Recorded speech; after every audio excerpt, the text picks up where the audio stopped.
How's it going, ladies and gentlemen? This is going to be my first impressions on Sekiro Shadows Die Twice. So we're going to start off with the bad, and then we're going to move on to the good. Luckily, the good completely outweighs the bad in this situation, and thus far I have found it to be a great game. Keep in mind, at a later date, we're going to do a full review. It's going to be in detail, and that's probably going to be about 7 days because I want to beat the game a few times and then get a feel for the mechanics and get a feel for the lore. So let's start off with the bad. In a few places, I found that the frames were dropping. Luckily, in most places, it was an understandable area with lots of textures and sprites. For example, the stealth areas with all the bushes, I would lose a few frames here and there. And then for example, the Lady Butterfly fight, there was a lot of lighting, a lot of fire to load in, and I had a few drops here and there during the fight, which was kind of annoying, but it wasn't a deal breaker, and by no means was it extremely important to me. I've struggled with frame drops here and there. I play on PC, so I would assume that in most cases it would be able to handle it, but it's understandable that some of these areas with a lot of stuff to load in, it does lag here and there.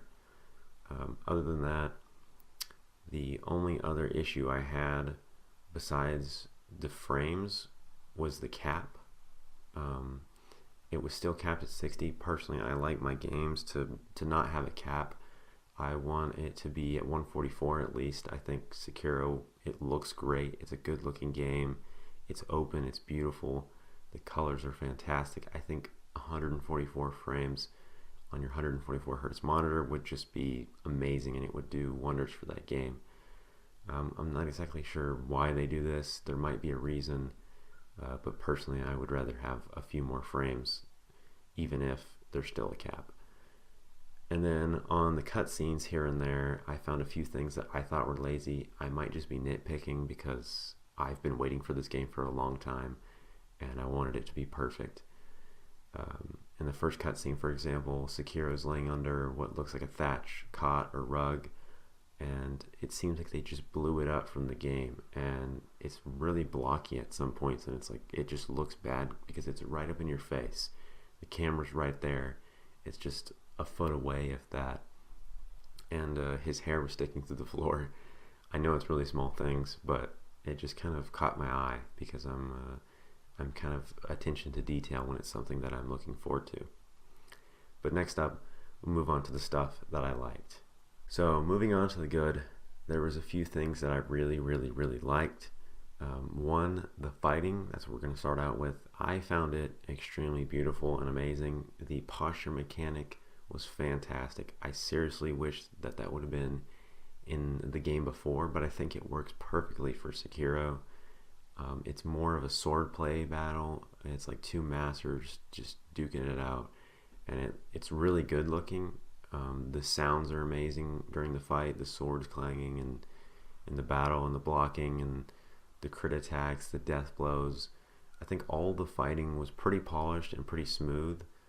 The posture was honestly one of the best things that I found out of the whole game. It worked so well.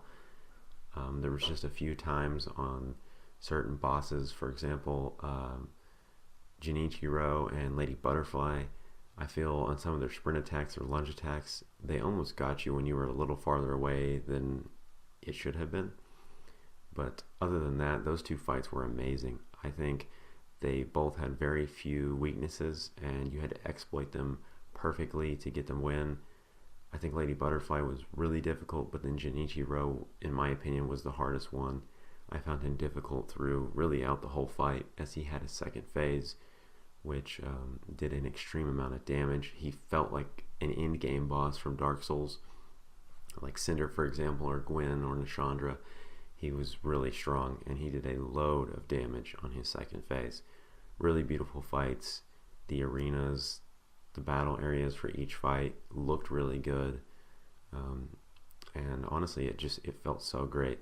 The boss battles usually do in From Software games, but this one, I give them respect because it just felt like an actual swordplay battle between two shinobis and two masters. I think once you get good at the game, it will feel even better. to have those cool fights and hit all those parries and dodges and whatnot. Moving on to that, I want to say that the story seemed pretty good. It was solid. Even though basic, I think it got the message across. There was a bloodline, somebody wanted the power, and they tried to take it. I think it was cool that they tried to split it off by making Kuro kind of hesitant about using it and not really wanting it. That's something that usually doesn't happen. Most people, in my opinion, want to use the power for good or evil. It doesn't really matter, but they kind of did a little spin on it. I think that's a good way to kind of branch off from the basic that usually happens. There's one other thing that I also want to talk about. As I said, the story was good. There was one problem I had. I personally couldn't figure out why the Ashina were exactly fighting, or necessarily why they were in the situation that they were in. Apparently, they had almost been wiped out, and Junichiro had saved them. And I'm not exactly sure who they were fighting. I must have just missed it. I'm sure it was there. I just had a rough time figuring it out. It seems like Sekiro was the only person that anybody was fighting in the whole game, and there wasn't necessarily a common enemy, but the Ashina had talked about battles that they needed to win and glory for the Ashina. I couldn't really figure out who they were fighting or what battles they were talking about. It's probably somewhere in a text that I just didn't read or didn't pick up on, but I just wanted to point that out. Other than that, I think the look of the game was actually surprisingly good most of the time. As I said, it seems like some of their textures are a little lazy here and there, but this time it felt like most of them were tidy and clean. The coloring was fantastic. I was pretty surprised by that. Most of the graphics seemed pretty good. The faces were really good this time. That was surprising to me. And the mouths actually moved. You might have seen that before. But From Software games don't do that, and now we've got moving mouths when they speak, so that's really, really cool. But other than that, yeah, it's a good looking game, surprising for From Software. Another good thing I found was the accessibility of the map. It seemed really, really big, but then when you had the grappling hook, you were able to get anywhere you wanted. For example, Ashina Castle, you could get up anywhere. If you couldn't use the grapple, you could jump and hang onto the ledge and then pull yourself up if you timed it correctly. The ledge hanging was a really good mechanic as well. Mixed with the grapple, you could get literally anywhere. I don't think there was a spot that I couldn't get that they didn't want me to go. There was certain spots where you weren't supposed to go and it was just an invisible wall block as usual. But yeah, it was surprisingly accessible. It felt kind of like an old Assassin's Creed game, which I didn't think From Software would be able to pull off something like that, but they did thus far, and maybe we'll see more examples of that as I go. I seem to be past halfway, but Ashina Castle was definitely fun to move around in and definitely fun to explore.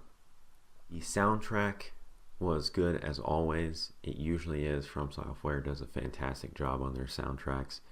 They get that music that gets the boss battles to pump you up, to get you in the game, and try to stay in the zone for the fight. It's pretty good. The basic sounds, besides the soundtrack, were actually surprisingly good in my opinion. Sometimes it seems like they overuse sounds and they sound exactly the same every time. The sword fights were distinctive, and it was really amazing to hear parries and blocks, and they didn't all sound exactly the same to me. And it was really cool to hear that they differentiated between different weapons and guns and explosions, and there was just more sounds in this one, I feel, than are usually in From Software games, and I think that's a small point, but it really kind of rang out to me. We'll find out later. They might get worse. I'm not exactly done with the game. I've got a lot to go. Other than that, I found the boss fights were pretty good. I haven't fought every boss, of course. Like I said, my favorites were Lady Butterfly and Junichiro. There was one that I really didn't like. I haven't even beat him yet. It is there's a giant ape. I think it's the Great Ape. He is down in a giant like lake, almost like a pond, and you have to fight him. He's huge. He's fast. He hits hard. I didn't really like that fight. I think he had a very repetitive moveset and it seemed kind of boring. Not really a reasoning behind the fight. I guess I'll find out once I get done. I'm not exactly sure where he stands in the lore. Again, I'll have to figure it out. I'm sure they did it for a reason. I doubt they would just put a big ape in for no reason at all. But yeah, I would assume he's some kind of shinobi killer or some sorts. Anyways, that was the only fight I really hated. But anyways, that is going to do it for me. I want to thank you guys. I want to thank Benson Striker, Videla, and Lone Smoker for the subs and gifted subs last night on the stream. We had a super long, super good stream of Sekiro. We played about 15 hours and we took our time, and I died a lot, but I also learned a lot about the game. So first impressions are good. Personally, right now, I would definitely buy it, but I would wait for my full review. Hopefully it should be here in about a week. But I want to thank those people for last night's stream. They got me to 25 subs on my Twitch channel. I think that's amazing. I think that's a big deal to me. It might not be to some people, but we got an extra emote slot, and I'm excited to use it because that will put us at 5 channel emotes. Exciting stuff. Anyways, thank you guys for watching. Thank you guys for being on the streams. If you're interested in Sekiro, check me out on Twitch. I'll have the link in the description. Hopefully, I'll see you in the next video, which should be the Sekiro full review in detail. Have a good day.